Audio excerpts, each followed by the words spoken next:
Good evening, Excellency, ladies and gentlemen. Welcome once again to Cambodia Global Dialogue or Southeast Asia TV.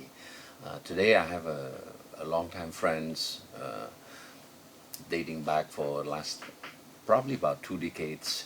And it's interesting because as you notice in my shows, I interview quite a bit of I have dialogue, not interview, with many Cambodian professionals. Some are here, some are trained abroad, some live here, went to study abroad, coming back. But all in all, they are professional. And it's interesting because I see now the rise of the young professional, whether they're in the public sector, the private sector, the civil society, they're there servicing the country.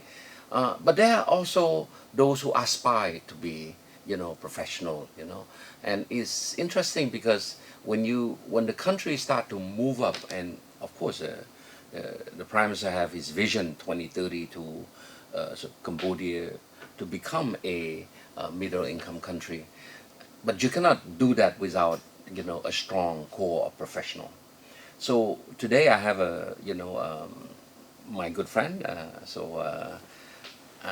Why don't I give you a few minutes? You can introduce yourself, and then we can go from there. Yeah. First of all, I want to take this opportunity to thank Pana, who is my good friend. For 2 decades, yes, 2004, 2009, when I was there in Cambodia, to participate to this popular program, Cambodia and Global Dialogue. To brief a little bit my history from since 1975, I left Cambodia just a month before the fall of Phnom Penh to the hand of the Khmer Rouge. Just a month. So lucky you. Lucky. And go straight to France, where I been living for 5 years, mostly mixing work and study, and in computer science and also economic science. So I got 2 bachelor degree from French University, and most of my time there is mostly spent in in my young age, around 18, 19s. Before in 1980, immigrate to Canada. Okay. Yeah, where I continue. Which part in Canada? The Montreal. French speaking?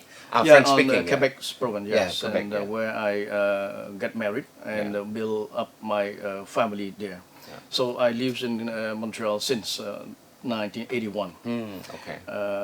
After that, working in various senior level position in company, well-known company like Lomcha in fine paper, Bombardier, who is the aircraft, right? The aircraft industry, where I spent almost 24 years in Canada, as a director of IT and also project management. After that, 2004, I have nostalgia for Cambodia, like any others. Like you said, young Cambodian, when they go abroad and then after finish their studies and they have some nostalgia for their homeland. So I decided to move in Cambodia as a part-time or temporary contract. Yes. 2004, 2009, where we have tried to meet together. Yes, yes.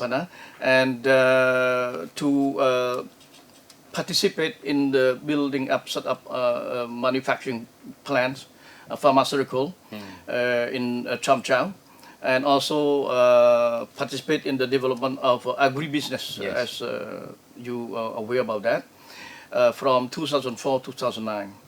And after that, I went back to Canada. Yeah. To Canada to continue my career as international project director. This time it's more international profile, where I work for a Canadian company who provides services to the emerging country. Okay. You know, like Burundi, Senegal, Papua New Guinea, Bahamas. French-speaking country. French-speaking and also Anglophone, like Papua New Guinea. It's Australian colony, ex-colony country. And providing the supporting, implementing the tax system. Most the subsidy by the international donors like IMF, World Banks, African Bank, etc., to sustain their development. You know, to help them to generate revenue for their own instead of backing by the international donors. So that is, I think it's a good project, and I spent there for almost 10 years. So 2009, 2008, 2015, 16, almost 10 years. Traveling those countries as project directors. And lately, last project is 2015 and 16 in Haiti, in Port-au-Prince. Wow. Where I spent very challenging. Very place. challenging. It's you know, country just recover from earthquake and so on. And Canadian government provide $10 million to subsidies and implementing the tax system. And last but not least, I decide when I finished project in Haiti, I decide, well, I'm now reach age almost retirement, 60s, but still wait 5 more years. In Canada, 65 to get retirement. So I decide, well, I have 5 years. Should I stay, continue as an internal consultant, or should I do something for my country? That's the big question, and it has been again asked. I think the answer is quite obvious. And I say, well, I have 5 years. And why not I will take all the knowledge and experience that I accumulated during this past 35 years to serve the country, to share with young generation in Cambodia, where I know very well, being general managers for almost 5 years, and also heavily get involved in the social Khmer community. And that's why I'm here today with you. All right. So I mean, for sure you have very good exposure from the French-speaking side to the English-speaking countries, from African continent to the Caribbean, to Asia, of course. So I think it's quite interesting from your international perspective. How do you see currently where do we fit now in terms of professional, Cambodian professional? Where do we fit now? A good question. I was encouraged to work. You know, I'm not just providing training now. I also work as consultants, but I'm very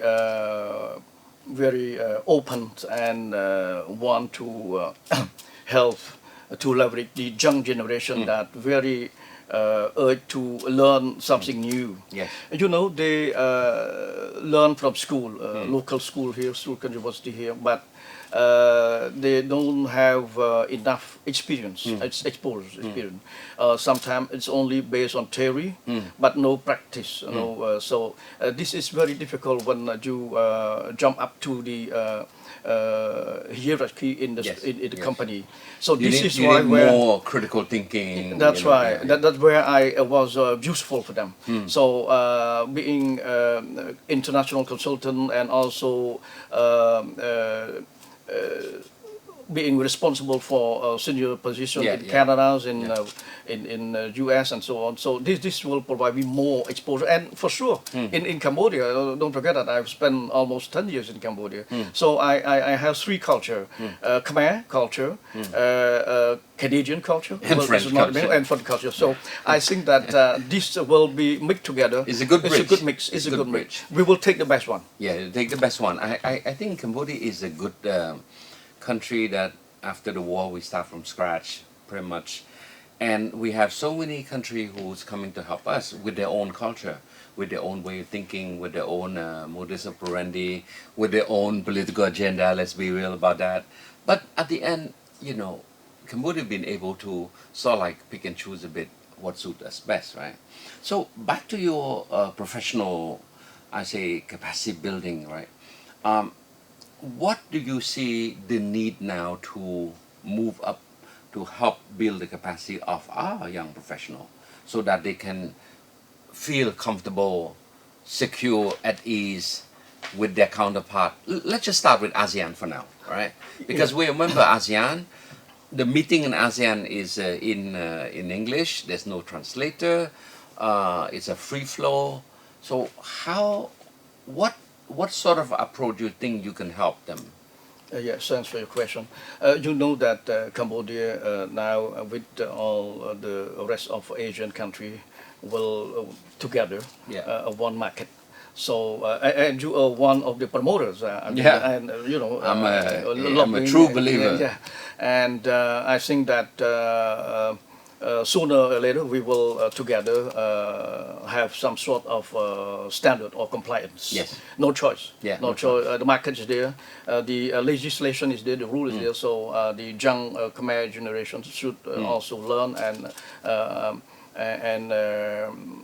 accommodate their style of working, the style of thinking together in this Asian country. Back to the capacity building, and you asking me the approach. When we talk about capacity building, we talk about transferring knowledge, training, coaching, and even mentoring if necessary. Mentoring is more, you like to provide more skill to the senior people, senior manager. That's what we call capacity building, providing soft skill, leadership, team building, governance. I think that we need a lot here in Cambodia, governing structure, and also the ways of how they can work together, take responsibility, essentially take responsibility, leadership. And that on the soft side. On the hard side, I also provide them like project management. It's very popular now. It's very popular in Cambodia. So the well-known company like Gomen Khmer, like even the institution like AMK I will providing tomorrow. They send the manager, the whole staff to learn that. They think that the project management become now like a culture. Because we do everything, we don't think on the project management term. It's always a to-do list. Okay, I do it, I can do it tomorrow. But with the project management, we will teach them, we will train them to adopt a certain methodology, so PMP, project management methodology. So they will structure their thinking. Small, medium project, no problem. It not just apply for the small project. Big project is also the small project. Just to it's a methodology. Methodology. That's right. So this on the hard skill side. I also provide sometimes budgeting, controlling. Sometimes we lost a little bit momentum. Well, okay, we have money, we can flow it and we can do it what we want. But no, we have to organize our internal revenue, and make sure that we will making some profit at the end. So by working, by learning budgeting and then controlling, we will make us more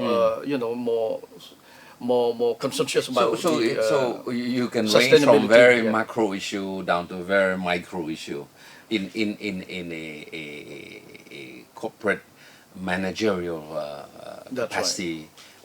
Strengthening side. I prefer to use the word strengthening than building, because I think by now, after 20 years of exposure, Cambodia, we have got some capacity, we have built some capacity, but the trick now is to strengthen them, to deepen, to specialize, to, I think these are all the words. And to sustain them. To sustain them. We are not there yet. We're not there yet. We're strengthening. We're still strengthening. We're still strengthening. Agree. But again, the fundamental are there, the bases are there. All right, we're gonna take a short break, and I see it. What you have there is sort of like a population chart or something. It's very interesting. That when we come back, I want to go over where do we fit in terms of the demographic, and then from there. And how we can tackle that. Exactly. Okay. You're welcome. All right.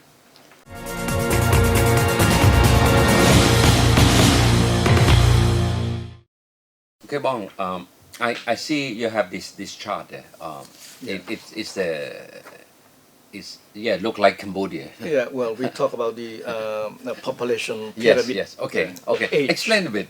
Yeah. Well, I'm interesting to study, analyze the population, Cambodian population, how we are situated now. And if the chart shown, you see the between 25 to 30, 40 years old, which is very productive age of the population, is very high, and women and men. So this is contrary to the chart in Europe. As you can see here in Europe community, EU, you can see that the 50, 60 years old, it's big. It's big. And the younger force, labor force, it's very low comparing to the old age people, which is, I should say 55 to 75. So this chart demonstrates that in Cambodia we have a young force, and this young force will be our future force in the country developments and as compared to Europe development. as the aging society. Would you say in Europe it's an aging society? Aging society, and also as well as in US, in Japan as well. US is also US an and aging Canada. society. In Canada, we saw something like this in Canada. Okay, okay. That's why you know that Pierre Trudeau, not Pierre Trudeau, Justin Trudeau, who now favor his immigrant policy to favor the more immigrants into the country to come and work. To come and work. Yeah. Well, we select. Yes, they yes. select them. Sure, yeah. sure. So 36 million Canadian now will be welcome more immigrants to the country. Okay. That's the reason why to fill the gap. Fill the gap. Here we not are in now our in case. Cambodia. We probably don't need to fill the gap. I mean, Yes, the yeah. young workforce is here. Okay. So what I come up with that. Yes. What I come up with that, as I said, the young force will have more synergy, more energy to learn more, to more adaptive Yes. to the changing world, Yes. comparing to the 55, 65, and so on. That this will be our force. So the brackets from what age to what age now? That we have I that? think that after scholarship, after university, around 24, 24, yeah, 23, okay. 24, and then up to 40, Oh, okay. 45. Yeah, Still 15 years. so Still you have is, two yeah. two destiny, Yeah. two and a half destiny Okay. to be active in your Yeah. life cycle. Okay, okay, all right. So in that sense, labor force is not an issue for us. A young labor force is not an issue for us. They're young, they want to learn, they're craving, they have energy, they have a vision, they have ambition. So what in your professional, I would say, capacity strengthening, what are the type of industry that you like to see strengthen? Well, I think that as you see now, it's like the trend now. We in Cambodia, we saw a lot of young generation prefer sort of management studies more than technical study. Is that good or bad? Well, I think it's good, but we should also promote the technical side. Yes. Okay, that's why a lot of programs like TVET Yes. will promote more technical. We wish to have more engineer Yeah. in construction, in mechanical, in civil engineer, and so on. To those technical people will help to build. But you see, the country. I think for a while I would say it has a lot to do with culture, because Cambodian parents always like to see their kids, in a white collar job. They, at least the older generation, they don't want to see their kids getting their hands dirty or whatever, mechanic, vocational skill like this is not something that they want to see their kids there. But I think the world changing, the economy is changing. But you see a trend now that Cambodian don't mind going to field in technical field. I think the trend has changed. Trend has And changed. I agree that the old ways, we always think that gone. go to the management school, okay, not go to technical school because it's make more advantage or something Yes. like that. But now the trend change. I provide a lot of project management to people from ITC, Yes. those The engineers. Institute of Institute Technology of Cambodia, Cambodia, ITC. on Pisnoka construction, Yes. Comet Khmer, Lotus, Yes. Total, etc. All those big companies where all the young Khmer generation engineer working together with his foreign partner, Yes. and so on. So this trend we cannot see, when we just cover from the Peru in Yes, 90s. yeah. Now it's become a lot of young generation who interest to that technical things. And also, last but not least, the support from the foreign country like British. Yes. Also, they promote a lot of Cambodian young people to opt for the technical career than management. Yes. So this will help the trend. So I think, yeah, because let's face it, I mean, if you look at Phnom Penh, Phnom Penh used to be a very horizontal city. Now it's vertical city, right? Okay. And when I say vertical, I'm not talking about 10-story high. We're talking about So it is 30, 5, 40, yeah, so, yeah. and now 40 become a norm now when a new project developer came to town, right? So the skill, the engineering, the design, the mechanical, the electrical, these are all very, very needed skill.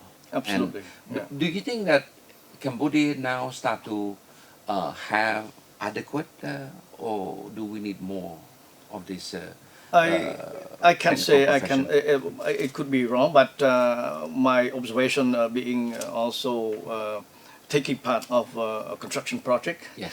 I think there's emerging of Khmer generation who is technical, but still have some participation of foreign technical people, engineer and architect. Okay. But the trend is there. The trend is there. We saw a lot, like Chandler. Yeah. Chandler, the elevator. The lift. We saw a lot of Cambodian who come to install Chandler. Yes. Chandler is European made. Yes. So this to give you an example. So Khmer has learned mechanical. Yes. And they start now, and as you say, strengthening. Yeah. Strengthening, and we probably arrive to the state that we will sustain. Yeah. Sustain that trend. I would say that a lot had to do with policy. Let's be real about it. A country is run by policy. First, when you have good policy, everything follow, right? The law follow, the practice follow, the private sector follow. I think one of the best policy that I think we have to give credit to our leader, our Prime Minister, my concern, is that he's a believer in the globalization, in regionalization. And the biggest effect, for us now, right, of course, 15 years ago, it was the accession to WTO. But, after 10 years, people forget about WTO, right? But the sexy thing now is ASEAN Economic Community. That's right. Yeah. So to me, a lot of people say, well, what do we get from ASEAN? It's always you guys dress up nice, go to this meeting, that sort of thing. I say, you have no idea the fact that you can buy an air ticket and fly to Malaysia, fly to Singapore, to Bangkok, to Ho Chi Minh City without visa on half an hour notice. That's also it's exposure. Evolution. It's exposure. To me, yes. Yeah. But a lot of things you study in school, you have no clue what it is. One day, it's quite a eye-opening for me because I was on a plane to Kuala Lumpur.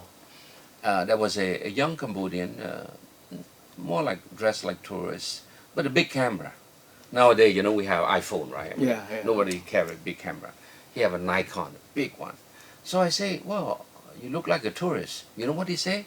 Oh, uncle, no. I'm just a young graduate in architecture.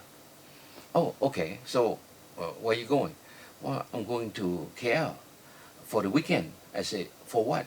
Well, I'm going to take all the picture I can get from my trip to Kuala Lumpur because I'm a young architect. I want to get inspired. So when I come back, I have a couple thousand high resolution, picture on different design Absolutely. that I can be inspired. That's the word, inspired. Taking the good model. Yeah, The inspired. best practice. Yes, exactly. And you see, you cannot get that if you have to line up, like I remember 20 years ago, when you go in front of the Thai embassy, you see a line of 50 meters of Cambodia waiting to apply for a visa. You cannot do that if you have to wait in line, right? So to me, exposure is very important. Exposure is very important. Absolutely. So in your case, you get them exposed to the best practice, management practice, project management practice, whatever. What else do you get them to be involved? Right? You mentioned the word mentor. I think it's very important, mentoring for high level, senior, position people. Yeah, thank you for the question. I just want to emphasize on the wording that you said, globalization, Yes. that our leader promote the globalization. We cannot live alone. We are in the changing world. You can see now the American-Chinese trade war. Again, they will try to find a good place, sustainability for them. But the globalization is allow people to share, to exchange together, like your examples you just mentioned. Without globalization, we cannot, have that opportunity. Yes, yes. Regarding the exposure that we have, that I learned from by traveling in the different country. I learned a lot of culture, like in Africa, how the economic work and how we can support them in building the system like tax system. Yes. They don't have no clue about the tax system. They don't pay tax. So we are not just implementing system. Yeah. We also implementing process. Yes. We try to educate them, culture, change culture, and explain them that if you don't pay tax, you will not see the road renovate, or you Yes. don't see the new road. Yes. So we try to provide them some sort of idea that a country can be built only by the people. Yes. So we have to contribute, everybody has to contribute Yes. to the country. So that's one of the experience Yeah, from yeah. project management. Yeah. And Process matter. process matter. Process matter, yeah. Because a lot of people think that, if we can do this, I'll get this. But without a clear process, you will not have consistent results, right? But anyway, I think your travel to Africa is quite interesting. I also cover quite a bit of African country during my days working for the International Trade Center in Geneva. So we cover quite a bit that continent. And I would say that it's a different country, different continent have their own challenge. That's right. But their own opportunity as well, right? And you mentioned about paying tax. Cambodia, not long ago, we don't pay tax. Not long ago. Now, I mean, the tax culture is quite evident. If you drive along, say, the Monorail Boulevard, you see some billboard, right? And what do you see? Not advertising Honda or Suzuki. You see advertising on what our tax money is going to. Okay. In Phnom Penh? In Phnom Penh. Okay. So certainly the people who stop at the traffic light to say, wait a minute, so I got this road bill, I got this school bill, my kid go to that school because of the tax that I pay. So you see, it takes time, but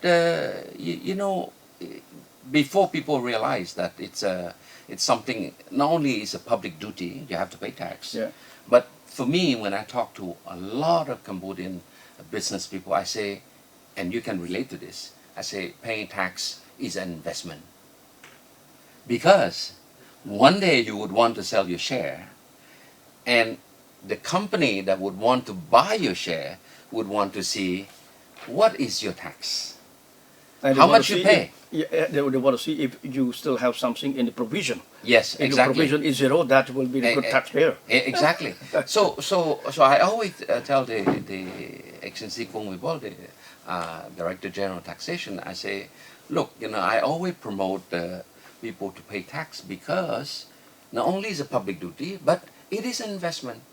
And I'm a lawyer, and we practice law, and we have a lot of what we call due diligence. Yeah. That when company want to buy another company, the first thing they check is how much tax you pay, because from there they can go backward to say how much profit you made, how much sale you made, how much revenue you made, and from there they multiply how much they should buy your company for. That's right. So it's quite interesting. I think we're going to take one last break, and when we come back, we go deeper into the mentorship that I want to really stress. No problem.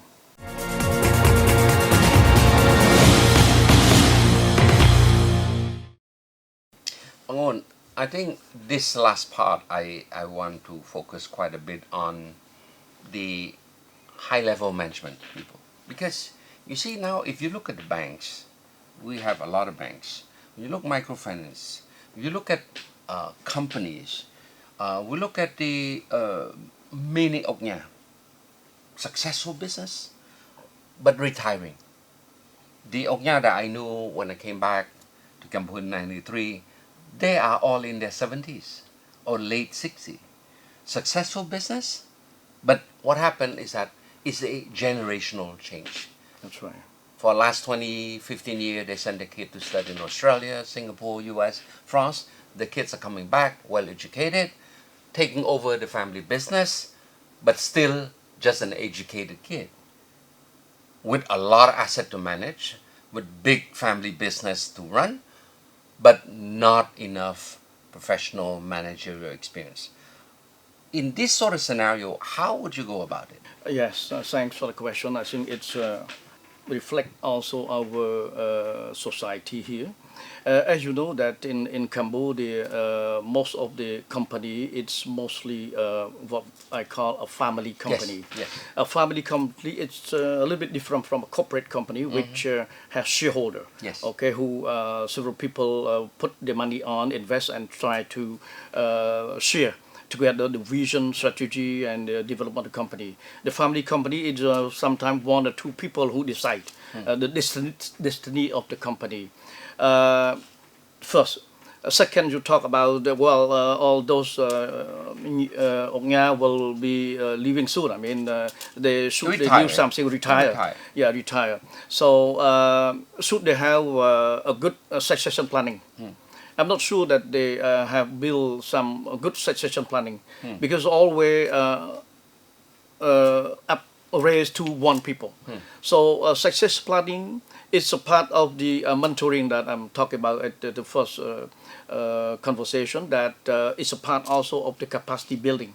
Beyond the training, sharing knowledge, and coaching, we can also provide mentoring to the people in order for them to face with challenge, face with responsibility, face with the challenging world, the opportunities, and so on and so far. This can be done only by mentoring, by people who is senior in the company, by the owner of the company themselves, or by someone outside as well, to the young generation, to make sure and to assist them in decision making, rational, irrational decision making. That also is a part of the mentoring. That will build the future leader.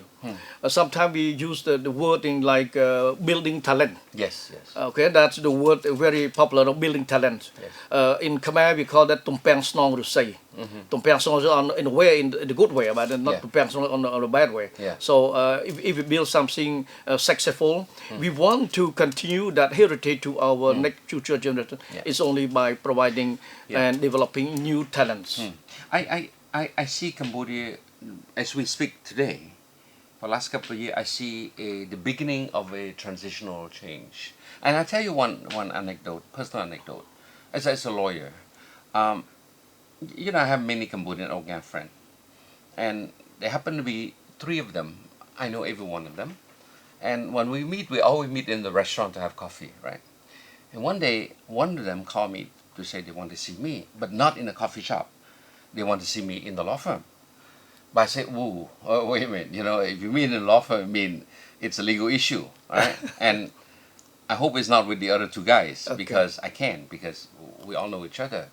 He said, no, no, no. It'll be three of us, be at your law firm, but we have no dispute. Okay? So I said, but what is all about? He said, well, three of us knew each other since the end of Pol Pot, right? So we start doing business together, no paper, nothing, three poor guy. Now we are very successful, a lot of asset. But the problem is that we're getting old. And we send all our kids to study different country. Yeah. Now they all come back. We're planning our retirement now. But the problem is that we have no paperwork in terms of the share, transferring share, the share, the business plan, whatever. Equity. We're just doing well business-wise. But now our kids come back, they don't share the same vision as us. Oh. My son went to Australia. My friend's son went to France.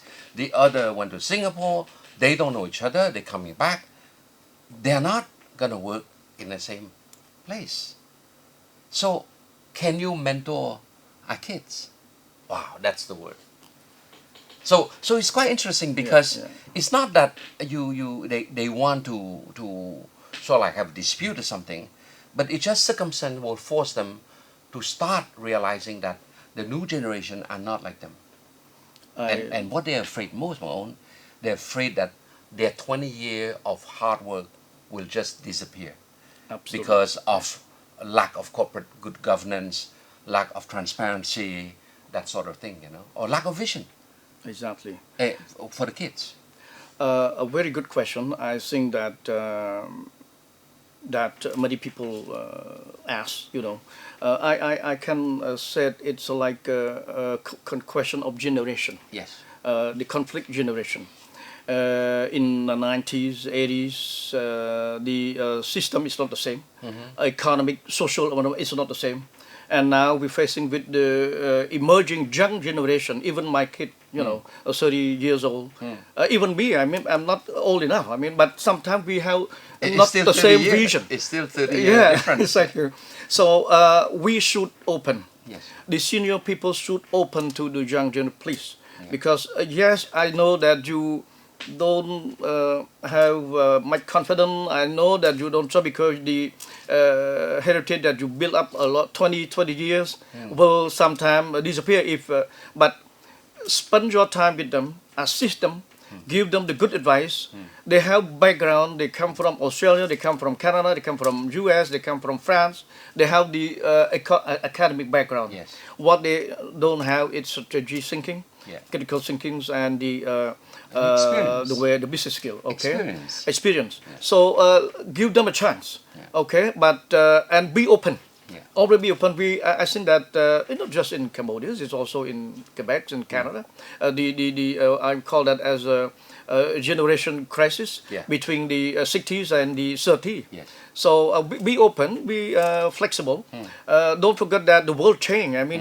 24 years you don't have Facebook, you don't have Google and so on. So now the world changed. So we should go with that. And the young generation is very strong in that trend.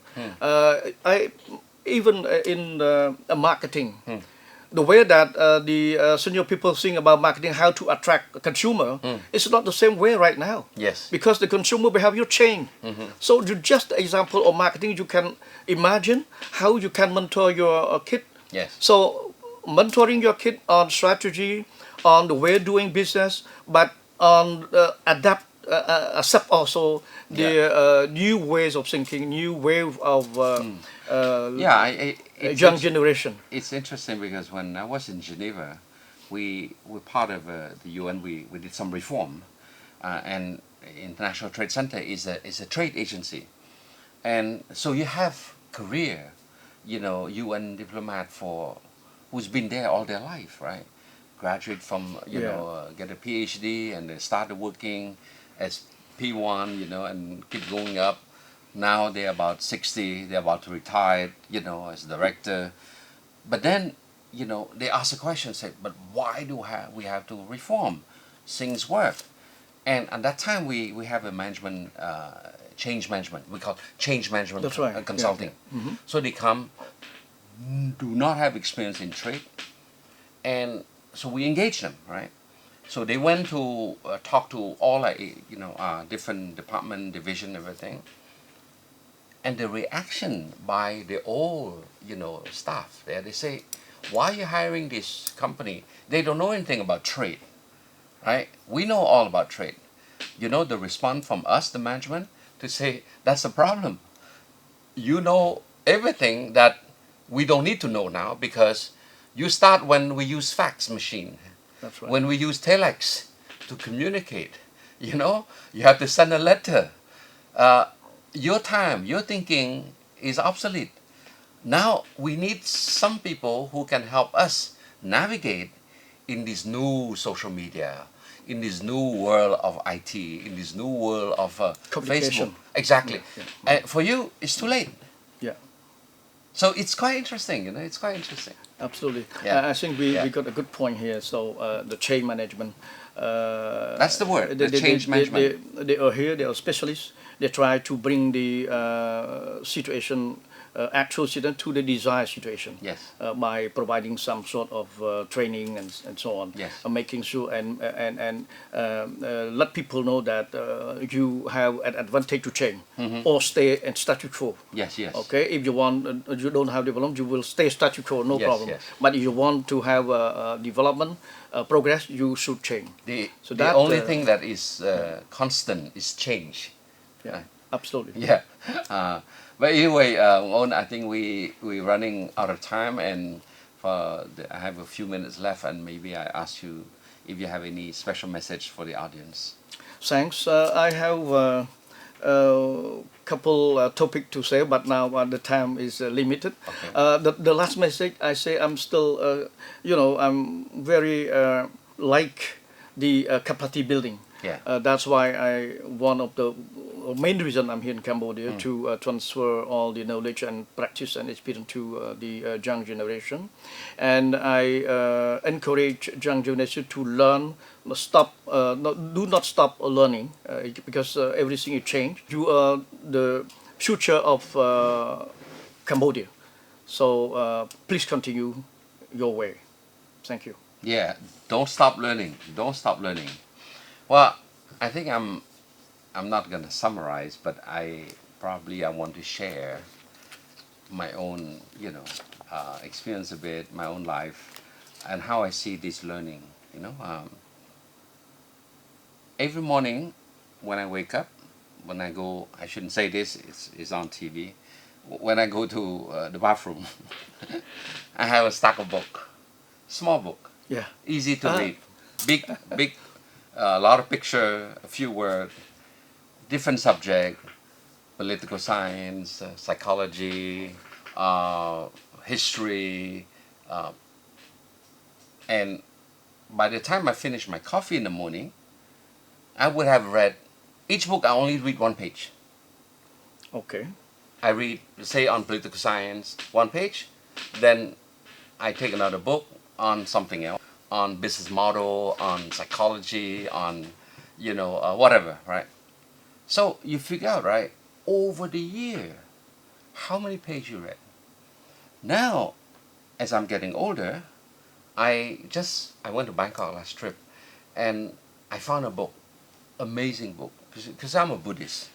I go to the pagoda, I go to religious ceremony, but I don't understand a lot what the monk said because it's not a language that we understand.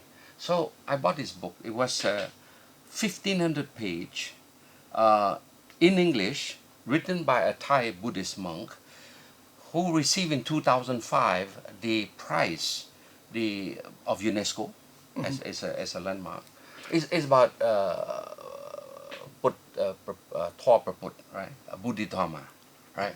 So this one I put in my on the side of my bed, and before I go to sleep, I read one page. So you see, it's all about lifelong learning. Yes. Now it become enjoyable. It become enjoyable because you are learning. Not learning to get a job, but learning to To- improve yourself. Yeah, to fit your brain also. Yeah, for your because brain, yeah. and then Yeah. you, and from there, with all this experience that you have for the last 20, 30, 40 years, you can sort of like find a way to glue it together. That's right. So I will wrap up by saying, do not stop learning. Make a habit to read. You know, it doesn't matter what you read, but make a habit to read, because as you get older, the more you read, the less chance you have to have an Alzheimer disease, right? Alzheimer disease, that when you start forgetting. So this is a good exercise for your brain. So on that note, I want to say, let's enjoy learning, make it lifelong learning, and then this way we can enjoy a more learned life. Good night. Thank you. All right.